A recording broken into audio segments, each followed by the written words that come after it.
Hello everyone, my name is Pixlriffs and welcome back to the Minecraft Survival Guide. I hope you're all having a good day.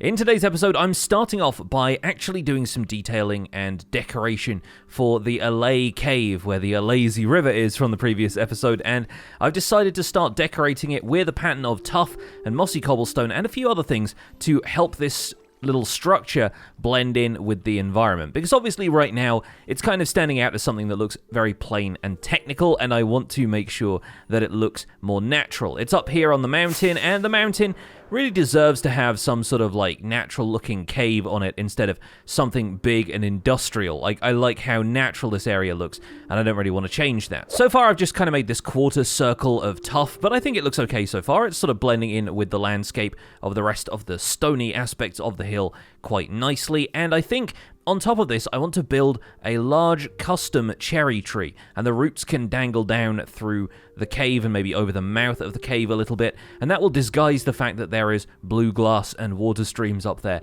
and everything looks a little bit more uniform once you get inside. And a short time later, we are all done. I really like how this came together. This is a kind of cherry bonsai-inspired tree above this cave, and I think that worked out pretty well. I'm sorry I didn't go through the whole process of building this, but it was more of an improvised thing.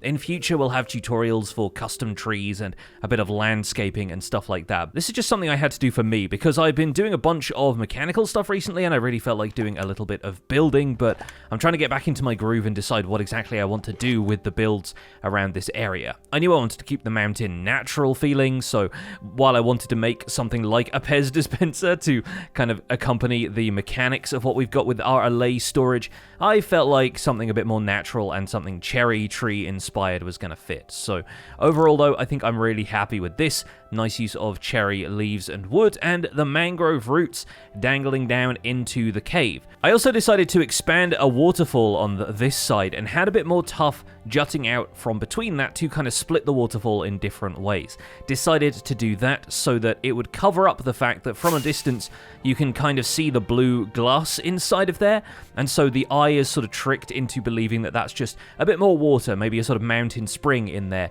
if you're looking at it from a distance. And I suppose there is technically water flowing inside of there because that's where the Lazy River is. But anyway, that's going to be it for that project. For now though, I want to focus on something different. We're going to go back to the end today and resummon the dragon, both because there are a couple of things we missed in the original dragon fight that it is possible for you to do, and also because it will open up another end gateway to the outer end islands. And I could really use that because my supplies of shulker boxes are running a little low, and I want to expand the amount of them that I use here in my ender chest. Right now I still have a few bits and pieces of loot from the woodland mansions occupying some space inside of here, and I have a couple of empty shulker boxes, but I've started using some of these to take over for my bulk storage chests over here in the storage building. So where I've gathered too much stone and it would end up flooding the entire system here or going into the overflow chest, I've decided to tuck a bunch of it away here in this shulker box, which is going to compress what is effectively a single chest of stone into the space of a single inventory slot in a double wide chest. I think the other thing I have in such large quantities is dirt, so I did that around here as well. Yes, there we go. But that's accounting for 2 shulker boxes, so I can't really use those for anything else right now, and so my supplies of shulker boxes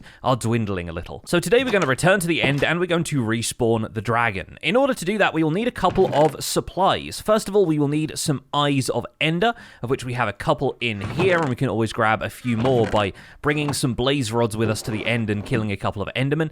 The other thing we will need is Ghast Tears, so I think I have a couple of those in here. We will need a couple more. It's possible I have some in here where I've been brewing my potions, but no, we've used up the one for some potions of regeneration, and we will need to go to the nether and get a few more. Well, that affords us the opportunity to have some fun with the spyglass, because there are actually 3 advancements for using the spyglass in different settings, which I think begin right here. Yes, there we go. We need to go to a jungle and look at a parrot through a spyglass. Then, when we go to the nether looking for ghasts, we can look at the ghast through a spyglass to get the follow-up advancement. And finally, we can also get an advancement for looking at the ender dragon through a spyglass, and that will be one of the things that we didn't get to do in our original fight. So we're kind of taking a roundabout way of getting to the dragon, but our first stop is going to be over here, adjacent to this mountain, where we should have a jungle biome. The jungle biome is home to a couple of unique mobs, one of which is the ocelot that you see down there, kind of a non-tameable cat variety. Although if you give them a fish in the same way that you give a village cat a fish, you've got to stand very still and then wait for the ocelot to approach you. Once you've fed it some fish, they will trust you a little bit more, and they won't run away quite as frequently. But the other inhabitants of a jungle biome can't be found in these sparse jungles, they have to be found in the more dense jungle areas, and those are parrots, which you should be able to see occasionally flitting between the trees in bright colors. And parrots are very small, and the jungle is very dense, so they are occasionally difficult to spot, but I think I just spotted a blue one coming down from this tree over here. So yep, there we go. Let's see if we can get a look at it through a spyglass. There we go. Is it a bird? I think you'll find it is. So with that errand taken care of, I'm going to fly to my Savannah village portal and we'll make our way through to the nether. But while I'm here, expensive though they are, I'm going to buy a couple more ender pearls just to get that task out of the way now. And let's hop on through to the nether and go looking for ghasts. And of course, the portal to that Savannah village did emerge in a soul sand valley, which is the ideal environment to look for ghasts since they will spawn here more frequently than they do in any other biome. We simply have to follow the whimpering noises, which is a lot easier to do now that we have Elytra, and instead of using a bow, we can actually swoop in and take this ghast out with our looting sword. This should hopefully encourage the ghast to drop more than one tier, although that time I think it only dropped one. We got a bit of extra gunpowder though. Of course, I am going to do the other thing I said I was going to do, which is look at a ghast through a spyglass, and then we can swoop in low, dodge these fireballs, and take out the ghast. That brings our total to 4 Ghast Tears, and while we could stick around and farm some more, I think it's time to return to the overworld, where we'll convert one of these blaze rods into 2 blaze powder, so we can bring our total of Eyes of Ender up to 4, and then we need to go and get some glass. Supplies of glass are pretty low these days, so I'm going to smelt a stack of sand, and hopefully that will do. And then once we have enough of that glass, we're going to look to our crafting table, where the end crystal recipe has become available. You need 7 glass around the outside, 1 Eye of Ender, and 1 Ghast Tear, and that will get you a single end crystal. We will need a total of 4 to respawn the dragon. Before we do that though, the most important thing to know about end crystals is that they are incredibly explosive. Much like the end crystals that you destroy on top of the obsidian pillars during the dragon fight, one of these can be incredibly destructive, and so you can't just place them anywhere. They can only be placed on top of blocks of bedrock or blocks of obsidian, only one of which the player has access to in survival, so you'll only ever be able to place these manually if you put them on top of a block of obsidian. Unless, of course, you are down at the bottom of the world where the bedrock layers are, or you return to the end to place them on the bedrock portal, which is where we are going right now. But what I will say is, if you end up placing one of these things, it's not possible to obtain it again, and anything that you use to damage it, whether that's to pick it up, you just punch it, or a projectile or something like that, or using your tools, is going to cause the thing to explode. It will deal damage to any blocks in the area, and it will deal an immense amount of damage to you at close range. So just be careful and don't say I didn't warn you. At this point, however, we can take the nether tunnel back to the stronghold, where we're going to return to the end dimension for a rematch with the dragon. We'll return to the stronghold, we'll dodge around the silverfish spawner, and we'll hop on into the end portal, where we should enter, as we have before, on top of this obsidian platform. As usual, the end islands have their fair share of endermen, and in the center is the return portal that we can use to return to the overworld. Around the edges of this, on the 4 cardinal directions adjacent to the central pillar, we're going to place an end crystal on each of these 4 sides, and once we place the 4th crystal, we're going to step back and watch the dragon's respawn sequence in action. You'll notice that this pillar over here is looking kind of flat. What I have done recently is harvest a bunch of obsidian from this pillar, and you'll notice that when the dragon's respawn sequence begins, that pillar fully regenerates. So any obsidian that you have harvested from these pillars will be completely regenerated, along with the cages on top of there. And I think an enderman just got taken out by that crystal regenerating and the explosion there. But once the respawn sequence is complete, the dragon should reappear. The fog will cover the end once again, and it is up to us to fly around and destroy the crystals. Flying around with Elytra, though, is going to make this a cakewalk compared to our original dragon fight, so it should take us no time at all to get these crystals destroyed. In fact, this is kind of a fun challenge if you want a more novel way of fighting the dragon, is to see if you can stay in the air the entire time. and only attack the dragon from the air instead of landing on the ground.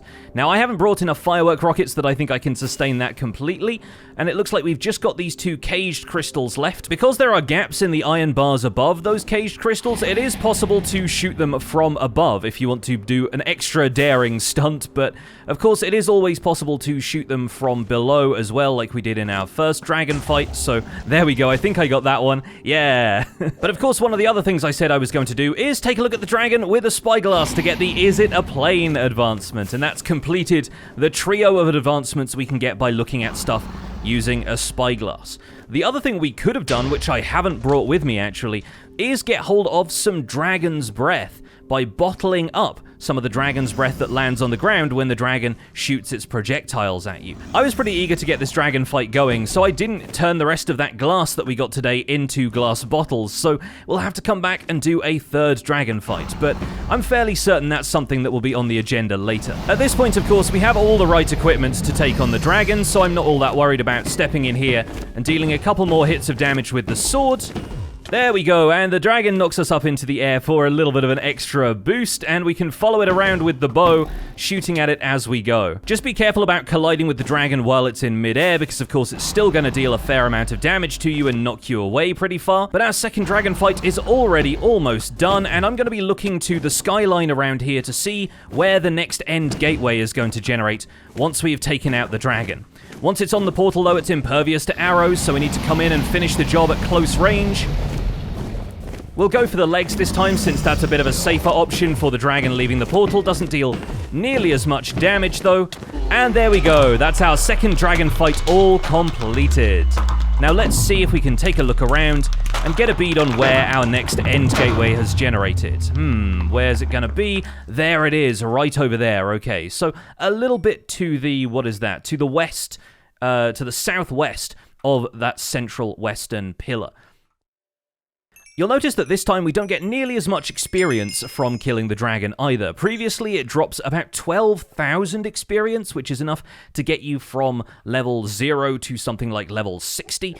In this case, though, it only dropped a handful of experience. It drops about 500, which is still a decent amount. Like, it still got me from, I think, level 30-something to level 35, but it is not quite as much as we might have expected previously from the dragon fight. So that's something to bear in mind. The dragon isn't the XP farm it appears to be at first glance. However, the true reward is perhaps this thing over here, because we now have an end gateway that points in a different direction. And while, of course, the end islands are all linked out there, so it would be possible for us to explore from this portal to the area covered by this portal, it certainly helps to have a shortcut out to the end islands. And if we end up fighting the dragon more times, if we end up fighting it a total of 20 times, we'll end up with 20 end gateways, which is the maximum amount you can have spaced out evenly around this central island. This one is out over the void a little bit. It might be that there's enough terrain down there for us to respawn on it, but it's certainly a little difficult to scaffold up when I haven't really brought much in the way of building supplies with me. No worries though, because I'm going to top up on fireworks real quick, and we can actually fly directly into this portal. Let me eat a golden carrot or two before I do, and we can attempt to fly through this portal, or if we simply hit the bedrock, we can float down into the portal and get on through to the outer islands. As we've done before, I'm going to take the coordinates of this gateway just in case it is the only spot where we can find our way back. But of course, now that we're here in the islands with rockets and Elytra, we're going to be able to explore a lot more easily. I'm going to head out in the same direction that the portal took us in search of my first end city, and from there we will once again explore in a grid in the cardinal directions. As ever, the one thing to be aware of is the durability of your Elytra, making sure that is fully repaired before you take any daring flights over the void. But as we go, it looks like we are running into some occasional end gateways, which is perfect. We'll have plenty of options for making our way back to the central island. And here we go! An end city has come into view. So, provided that this isn't one we have attacked before, which I'm fairly certain it will not be, we can swoop on down here, take out some Shulkers. Oh, apparently aggro and Enderman in the neighborhood. And the Shulkers at the gate have already multiplied by hitting each other a couple of times as they tried to attack me. Well, once again, making sure we attack them with a looting sword is going to be a great way of guaranteeing a couple of Shulker Shells. And if you want to, you can take advantage of a little exploit in which you hold a looting sword in your main hand but fire a bow from your offhand, and you will still get the looting effect applying to your ranged attacks. That's also a really great way of taking out ghasts for additional ghast tears whilst you're farming for end crystals, so keep that in mind if you feel like going to the nether and getting some ghast tears. With the Shulker watchdogs taken out, it's time to climb this central tower, and it looks like as we get to the top here, we should be able to take out this one shulker and then explore the arms of the city around the outside. Because weirdly, this tower here is the one that everything else branches out from. Kind of a weird anti-gravity look to it, but this is something we didn't get to cover in the previous end cities we've raided because none of them generated with the room we are about to enter. Inside of this room, you'll find a few shulkers hiding in the corners, but behind these two end rods that are jutting out over here, you will find both a loot chest and an ender chest, which can be really useful if you haven't brought an ender chest to the end yourself, but you want to stash some of your gear away. So with the shulkers out here taken out, a couple of them have ended up teleporting to the outside and might actually be cloning themselves out there, so we should probably keep an eye on any others that start warping their way in here. We can take a look at this chest, which contains some kind of disappointing loot, to be quite honest. It's only 6 gold ingots and a Bane of Arthropods 5 sword. Nah, I'm gonna leave that there. In the meantime, though, I will take this ender chest with me and add it to our collection. Don't forget you can break those down into obsidian if you want to as well, so you don't even have to use them as ender chests. They can basically be an effective source of portable obsidian. And now that we have Elytra, we can actually be much more effective in taking out any shulkers that are hiding below the structure, like this one, which seems to have taken up residence underneath this part of the building. And we get a Shulker Shell from that one as well, so I'll just use an ender pearl, warp down and get that. But the general rule of thumb with these end cities is that if you find any of these outer buildings that have 3 layers to them, those are the ones that contain loot chests and ender chests. And unfortunately, that is the only loot we're going to find in this city, since it terminates in a small tower there and there. We don't have any more 3-layer buildings on the arms to either side, so the only other stuff we can expect to get from here is the shulker boxes themselves, which I'll absolutely still get because they're sort of the reason I came to this end city in the first place. But at this point, I am conscious of the fact that I'm running fairly low on food, and I don't believe I have a backup supply of food in my ender chest right now. That's one of the reasons I want another shulker box, actually. Basically, I want to make sure I've got a lunchbox with me when I go on more dangerous adventures like this. Another really useful way of combating the levitation effect, by the way, if you find yourself getting stuck inside one of these buildings with the shulkers levitating you everywhere, you can simply place a bucket of water against an adjacent wall, and the flow of the water plus your ability to swim in water will counteract the levitation effect. And that can be a really useful tip for raiding these end cities, especially if you're up some of the taller towers where the chance of fall damage is potentially lethal. And having now taken out all but a couple of shulkers in this city, I'm going to cut my losses and leave it there. We've got an odd number of shulkers, but I have one more city that I would ideally like to find, and it'd be one with another end city ship, so that I have a backup Elytra in case of emergencies, in case I lose this one or I die somewhere far away and I need to fly back in order to recover my equipment. So while I've still got durability on my shield and a little bit of food left, we're going to fly south from this city. We're going to just follow one cardinal direction, keep a lookout around us for any other end cities, and hopefully we should find one with a ship that's going to grant us a second Elytra. And it looks like this city here is just the ticket. It's got one big loot tower right there, and it has a ship waiting for us over yonder. Oh, and there's another ship opposite. Oh, wow. What a pair of cities. And that one looks massive. We'll have to come back and raid that one. There's at least 3 or 4 layer cake buildings there, at least one massive central tower as well, and another ship over there so that we could get another Elytra. And it's tempting to fly over and get that one today, to be quite honest with you, but for now we have our second Elytra right there. We've got a bunch of diamonds and gold in this chest as well. A bunch more diamonds in here. That's 9 diamonds total, plus a diamond helmet, and our shulker friends have found their way back inside. Yep, there we go. I'm going to leave the iron equipment and the, beetroot seeds and saddles and stuff in here for the moment. I'm not too worried about this. The main thing I want to do quickly is pick up the brewing stand, and we're going to take the dragon head off the front of this ship to confirm that we have raided this one. But I'm definitely taking the coordinates of this site here. We're at negative 2097, negative 2731. We're definitely coming back here to raid these cities. But I'll do that when I've got a bit more food and a bit more shield durability. For now, the only thing I want is one last Shulker Shell to complete the set I've got in my inventory so I have an even number. And it looks like the Shulkers on this ship are going to be stingy and not give that to me. Well, no worries. We'll swoop down to one of these smaller towers. Looks like we've got one Shulker on the roof here. Let's see if we can get a quick shell from that one. We did. Fantastic. All right. That is enough shells for 9 more Shulker boxes, but with my shield in this condition and a minimal amount of food, I think we're probably going to wrap up there. We'll find a convenient end gateway, return to the overworld with our Shulker boxes, and see what else we need to store. And fortunately for me, there was a convenient end gateway very close to the city I'd already raided. So let me just step up onto this. We can duck using Elytra, and instantly we're back through the portal. Fantastic. Well, let's head back to the overworld. Let's take our Shulker Shells with us, and let's wrap up the episode there for today. Oh, and it turns out we're not even back at my base. We're back at the village because I slept here when I last visited. Well, folks, that's been an action-packed episode. We got ourselves 4 advancements because we got the end again for respawning the Ender Dragon. Of course, we got the 3 spyglass advancements. We've returned, respawned the dragon, and gotten ourselves some more Shulker Shells. And I even got to do some building at the beginning, which felt kind of cozy and nice, as far as I'm concerned. But with the mountains of home swimming into view, we're going to come full circle and finish the episode looking at the custom cherry tree that I built. Well, folks, thank you so much for watching this episode of the Minecraft Survival Guide. My name has been Pixlriffs. Don't forget to leave a like on this video if you enjoyed it, subscribe if you want to see more, and I'll see you folks soon. Take care. Bye for now.